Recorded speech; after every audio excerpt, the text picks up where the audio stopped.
आज हम स्टार्ट करते हैं page number 9, difference between business and profession. पहला पॉइंट दिया हुआ है specialised education. A professional must have specialised knowledge and training about his profession field, that is, whereas businessman must have sound knowledge of different fields such as production, marketing, finance, etc. देखिए इसमें ये बोल रहा है कि जो business वाले होते हैं उनको हर चीज़ का नॉलेज होना चाहिए, जैसे प्रोडक्शन हो गया, मार्केटिंग हो गया, फाइनेंस हो गया। लेकिन जो प्रोफेशनल्स होते हैं उनको स्पेशलाइज नॉलेज, अगर वो डॉक्टर हैं तो डॉक्टर के बारे में उनके पास पूरा नॉलेज होना चाहिए, उसकी उनका वो ट्रेनिंग किए होना चाहिए।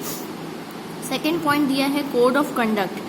There is essential code of conduct enforce by the professional bodies for its member. जो प्रोफेशनल्स होते हैं उनके लिए कोड ऑफ कंडक्ट उनके एसोसिएशन के द्वारा, इंस्टीट्यूट के द्वारा बनाया जाता है। वो रूल्स एंड रेगुलेशन उन्हें फॉलो करना पड़ता है। But there is no such code of conduct for businessman. लेकिन बिजनेसमैन के लिए कोई rules, regulation, code of conduct नहीं होते हैं। थर्ड पॉइंट दिया हुआ है professional body. The membership of professional body is compulsory in case of profession. अगर आप प्रोफेशन को प्रैक्टिस करना चाहते हो तो आपको मेंबर होना चाहिए प्रोफेशनल बॉडी का, मतलब ये चीज़ ज़रूरी है, कंपल्सरी है। But a business man may not be a member of any organisation. लेकिन जो बिजनेस मैन होता है वो किसी भी ऑर्गेनाइजेशन का मेंबर नहीं होता है। Advertisement for the professional is prohibited, whereas the success of any business highly depends upon advertisement। जो प्रोफेशनल्स होते हैं उनको एडवर्टीजमेंट करना मना होता है, लेकिन जो बिजनेस वाले होते हैं वो जितनी भी प्रोग्रेस होती है, उनकी सक्सेस होती है, वो एडवर्टीजमेंट पे डिपेंड करता है। Advertisement is set to be the soul of business. Advertisement को एक तरीके से बहुत इंपॉर्टेंट माना जाता है बिजनेस के लिए। Reward. A professional remuneration is the fees charged to his client rendering services। जो प्रोफेशनल्स होते हैं उनको फीस मिलती है जो अपने सर्विस देते हैं क्लाइंट्स को।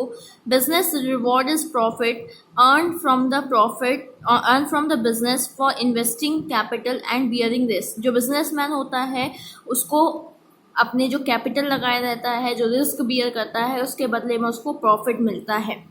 Point number 6, motive. The main motive of a businessman is to earn profit and serve the society by providing necessary goods, while a professional main motive is to serve first then earn profit। जो main motive होता है businessman का वो क्या होता है? Profit earn करना, ज़्यादा से ज़्यादा मनी अर्न करना, सोसाइटी को ज़रूरत का सामान दे के, अच्छी क्वालिटी का सामान दे के। और जो प्रोफेशनल्स होते हैं उनका मोटिव क्या होता है? पहले सर्विस देना, फिर प्रॉफिट अर्न करना। फिर दिया हुआ है capital. Adequate amount of fixed and working capital is required to carry on production and distribution of goods and business. बोला है कि बहुत ज़्यादा पैसों की ज़रूरत होती है अगर आपको बिजनेस चलाना होता है, जिससे आप अपनी फिक्स्ड ऑफ वर्किंग कैपिटल को फेस कर पाओ। क्योंकि देखिए फिक्स्ड मतलब जो ऐसी जगह आप पैसा लगाते हो जो सामान आपके पास लंबे समय तक रहे, जैसे फिक्स एसेट्स हो गई। वर्किंग कैपिटल मतलब जो आपके डे टू डे एक्सपेंसेस होते हैं, दिन के जो खर्चे होते हैं, उनको मीट करने के लिए बिजनेसमैन को कैपिटल की नीड होती है। But in profession initial investment में be required to organise the office.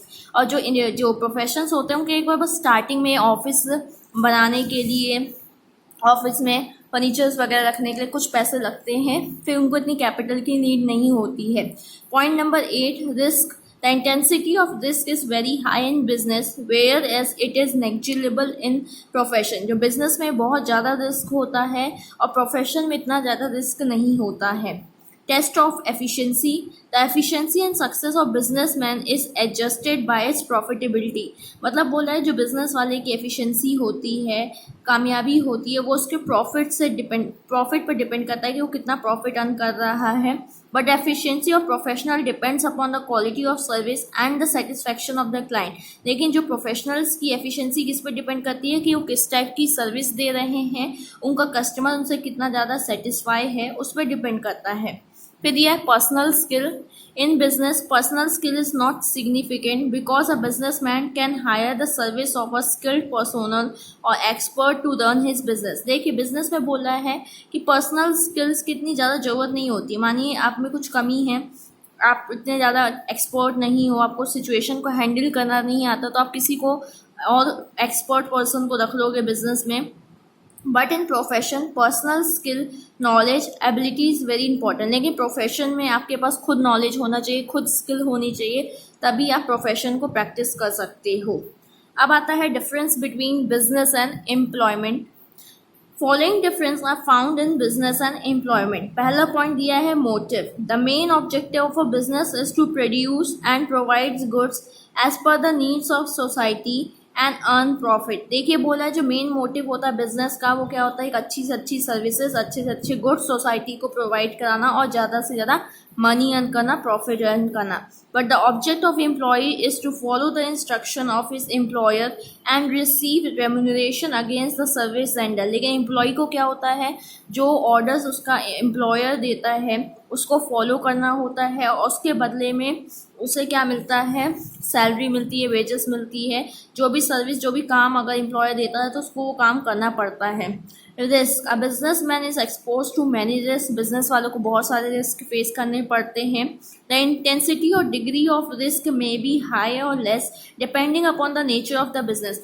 आपके बिजनेस के नेचर, मतलब आपका बिजनेस किस टाइप का है, उस पर रिस्क डिपेंड करता है कि कितना ज़्यादा रिस्क है या कितना कम रिस्क है। But in case of employment there exist particularly no risk as long as the business continue. लेकिन जो एम्प्लॉयज़ होते हैं उनको कोई भी रिस्क फेस नहीं करना पड़ता है जब तक बिजनेस चल रहा होता है।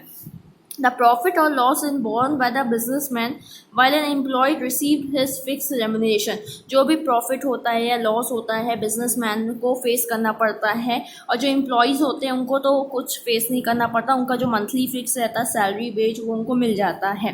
Nature of activity, business deals with providing tangible goods and services for the satisfaction of human wants। tangible का मतलब होता है जिसे हम देख सकते हैं और टच कर सकते हैं। तो ऐसे बिजनेसमैन क्या करते हैं, ऐसे सामान और ऐसी सर्विसेज देते हैं जिससे कस्टमर की नीड्स वांट सेटिस्फाई हो जाए।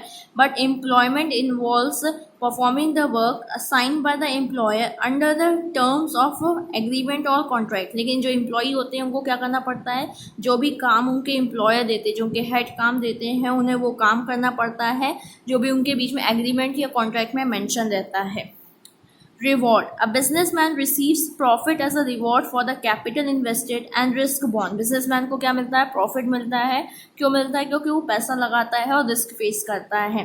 Whereas employed receives a fixed remuneration irrespective of the profit or loss caused to the business। मतलब एम्प्लॉय जो होते हैं उनको उनका फिक्स, मतलब जो मंथली फिक्स रहता है वो तो मिलेगा ही मिलेगा, चाहे बिजनेसमैन को चाहे लॉस हो रहा हो चाहे प्रॉफिट हो रहा हो, उनसे उनको कोई मतलब नहीं रहता। लेकिन जिनको फिक्स, जो मंथली फिक्स रहता है वो उनको मिलता ही है।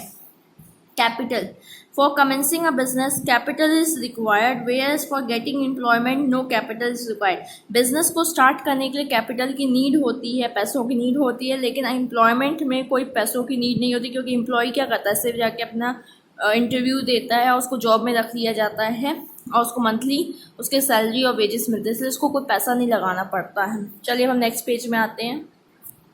Next page, page number 10। इसमें देखिए आपको तीनों के डिफरेंस के बारे में बताया गया है। पहला दिया हुआ है बिजनेस, सेकंड दिया हुआ प्रोफेशन, थर्ड इज एम्प्लॉयमेंट।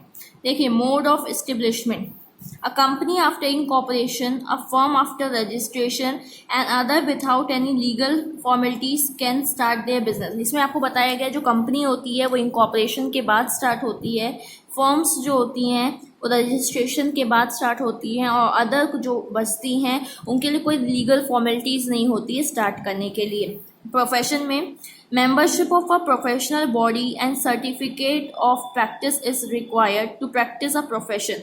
और जो ये प्रोफेशन होते हैं उनको क्या ज़रूरी होता है, उनको अपने स्पेशलाइज्ड नॉलेज डिग्री कंप्लीट करनी होती है, सर्टिफिकेट्स लेने होते हैं और फिर मेंबर बनना पड़ता है प्रोफेशनल बॉडी का, तब वो अपनी जो अपना स्किल्स, अपनी नॉलेज को प्रैक्टिस कर सकते हैं। एम्प्लॉयमेंट, अपॉइंटमेंट लेटर और service agreement is required for getting employment. देखिए एम्प्लॉयमेंट वाले जो होते हैं एम्प्लॉयज़ कब काम स्टार्ट करते हैं, जब उनको अपॉइंटमेंट लेटर मिल जाता है, उनके बीच में एग्रीमेंट हो जाता है, तब वो अपना काम स्टार्ट करते हैं। Nature of work, production, purchase, sales of goods and services for customers, for consumer society. यहाँ पे क्या होता है, सामान को बनाया जाता है, खरीदा जाता है और फिर उसको सेल किया जाता है कस्टमर्स को। To serve the needy using specialised knowledge and skill, इसमें हम क्या करते हैं, ज़रूरतमंद को अपने स्पेशलाइज नॉलेज और स्किल से ट्रीट करते हैं, देखते हैं। To perform the job assign by the employ, यहाँ पे एम्प्लॉय को क्या करना पड़ता है, जो भी काम दिया जाता है एम्प्लॉय के द्वारा उसको करना पड़ता है। Qualification, no formal qualifications are required, a little practical knowledge is sufficient, यहाँ पे कोई डिग्री या कोई परफेक्ट नॉलेज की ज़रूरत नहीं होती है, यहाँ पे बस आपको थोड़ा प्रैक्टिकल मतलब कैसे काम करते हैं वो आना चाहिए। Specialise knowledge, proper training, degree of the profession is required, यहाँ पे आपको स्पेशलाइज नॉलेज होना चाहिए, प्रॉपर ट्रेनिंग होनी चाहिए उसकी और डिग्री होना चाहिए, तभी आप प्रोफेशन परफॉर्म कर सकते हैं। Qualification and training as prescribe by the employ, और यहाँ पे जो एम्प्लॉयर जो हेड आपको क्राइटेरिया रखता है कि आपको बस इतना नॉलेज होना चाहिए, इतनी ट्रेनिंग क्वालिफिकेशन होना चाहिए, तो वो आपको दिखाना पड़ता है। Risk, high risk and uncertainty is involve through out the life of the business, इसमें क्या होता है रिस्क और अनसर्टेनिटी बिजनेस वाले को हमेशा फेस करना पड़ता है। यहाँ पे रिस्क मिनिमम होता है और यहाँ पे नो रिस्क, कोई भी रिस्क नहीं होता है, जब तक बिजनेस चलता है तो इनको कोई रिस्क फेस नहीं करना पड़ता है। Reward, the reward of a profession is profit, जो बिजनेस का रिवॉर्ड होता है वो क्या होता है, प्रॉफिट मिलता है उनको। The reward in profession is fees, reward इनकी तरफ क्या मिलता है, फीस मिलती है इन्हें। द रिवॉर्ड इज सैलरी और wages, bonus in employment.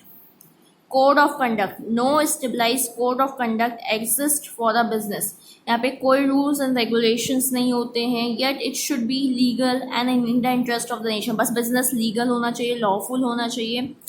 There exist an stabilise code of conduct frame by the governing body for its member, यहाँ पे कोड ऑफ कंडक्ट होता है जो उनकी प्रोफेशनल बॉडीज़ बनाती हैं। Rules and regulations led by the employer are to be followed, यहाँ पे जो भी रूल्स एंड रेगुलेशन हेड जो उनका मालिक होता है एम्प्लॉयर होता है वो बनाता है, उन्हें वो फॉलो करना रहता है। Motive, to earn maximum profit by fulfilling the demands of customers and society, यहाँ पे हम क्या करते हैं, ज़्यादा से ज़्यादा प्रॉफिट अर्न करते हैं सोसाइटी की और कस्टमर की नीड फुलफिल करके। To serve the needy and earn livelihood, यहाँ पे हम ज़रूरतमंद की हेल्प करते हैं और मनी अर्न करते हैं। To earn salary and wages, to follow the instruction of the employ, यहाँ पे हम जो भी काम देता है एम्प्लॉयर, जो भी इसके रूल्स एंड रेगुलेशंस को फॉलो करते हुए हमें सैलरी और वेजेस मिलता है। Capital, maximum capital is required to commence a business, एक बिजनेस को स्टार्ट करने के लिए बहुत पैसों की ज़रूरत होती है, यहाँ पे थोड़े बहुत पैसों से आप स्टार्ट कर सकते हो, यहाँ पे एक भी पैसों की आपको ज़रूरत नहीं होती है। लॉस, यहाँ पे बहुत सारे लॉस होते हैं बिजनेस एक्टिविटीज़ को रिलेटेड, यहाँ पे कुछ ही लॉस होते हैं और यहाँ पे कॉन्ट्रैक्ट होता है, लेबर एंड कॉन्ट्रैक्ट लॉस वो माना जाता है। अब हम देखते हैं objectives of business. What is objective, objective होता क्या है, एक उद्देश्य होता है, एक मोटिव होता है। एज पर नूट्स और Donald, objective is the end point, एक एंड पॉइंट होता है, मतलब आपने एक चीज़ सोचा है उसका जो रिजल्ट होता है उससे हम ऑब्जेक्टिव कहते हैं। Now the question arises, what could be the objective of a business, mind में ये आता है कि बिजनेस के क्या उद्देश्य होते हैं। In this content, Peter F. Drucker has said there is only one valid definition of business purpose to create a customer. उन्होंने क्या बताया है कि बिजनेस का उद्देश्य क्या होता है, ज़्यादा से ज़्यादा कस्टमर क्रिएट करना। It means that a person will be called a successful man if he is able to make more and more customer. बोला जा रहा है कि अगर एक पर्सन को अच्छा बिजनेसमैन कहलाना है तो उसे ज़्यादा से ज़्यादा उसके कस्टमर होने चाहिए, तभी वो एक अच्छा बिजनेसमैन कहला सकता है। The different objectives of a business can be classified into 3 categories. Objective 3 part में डिवाइड किए गए हैं।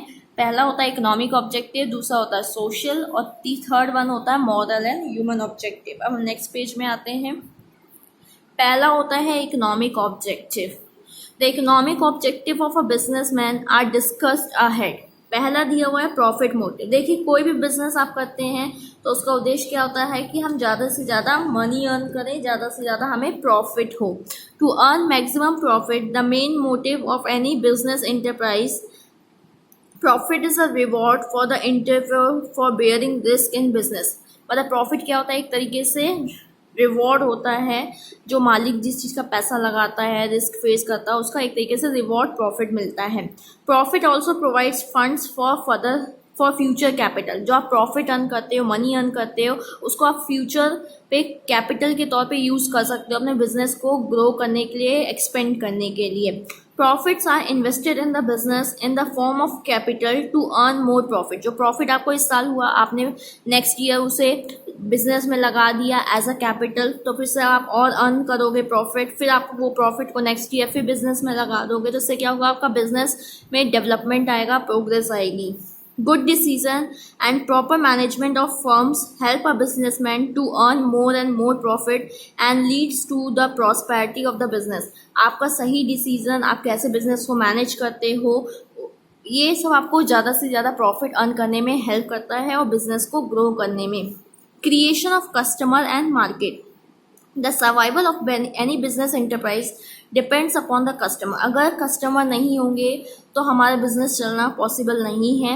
Thus the business must aim at winning and satisfying the customer. इसलिए जो बिजनेस वाले होते हैं उनको हमेशा कस्टमर्स को खुश रखना चाहिए, सेटिस्फाई रखना चाहिए, उनकी ज़रूरतों को उनके इंटरेस्ट के अकॉर्डिंग सामान बनाना चाहिए। According to Peter F Drucker, there is only one valid definition of a business purpose to create a customer.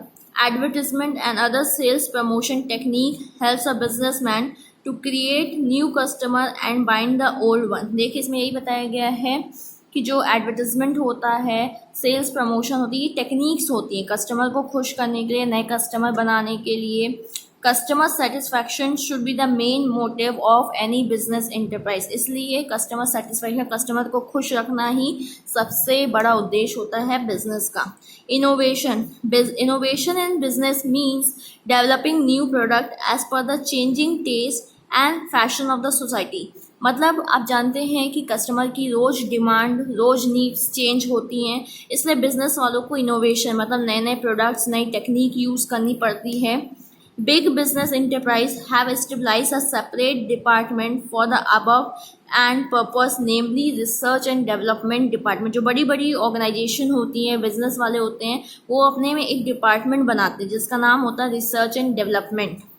Huge amount is invested in research and development of products which is essential in today's competitive world for survival। तो ये लोग क्या करते हैं, बहुत पैसा खर्च करते हैं, क्योंकि इसमें एक तरीके से सर्वे होता है, वो पता करते हैं कि कस्टमर को क्या चाहिए, क्योंकि आजकल ये बहुत ज़रूरी है अगर आपको कंपटीशन फेस करना है तो। Hence new techniques and products are to be devised to keep with other business enterprise and to survive in the market। इसलिए हमें अगर कंपटीशन फेस करना है, मार्केट में रहना है, अपना बिजनेस चलाना है, तो हमें नई टेक्निक और नए प्रोडक्ट बनाने पड़ते हैं। Optimum utilisation of resources. अब जानते हैं कि आपके आसपास रिसोर्सेज बहुत स्केर्स हैं, तो उनका प्रॉपर यूज़ होना चाहिए। Every business requires the factor of production like man, machine, material. आप सब जानते हैं कि कोई भी बिजनेसमैन हो, उनको इन सब चीज़ की नीड होती है, इन्हें हम कहते हैं factors of production. Every business is expected to make such a blend of these available resources so that it gives the best possible result, that is less cost and maximum profit। इसलिए हमारे जो आसपास resources होते हैं उसका हमें proper use करना चाहिए, जिससे हम ज़्यादा से ज़्यादा प्रॉफिट अर्न कर सके और हमारी कॉस्ट बहुत कम लगे। हम सोशल ऑब्जेक्टिव नेक्स्ट वीडियो में पढ़ेंगे। Thank you.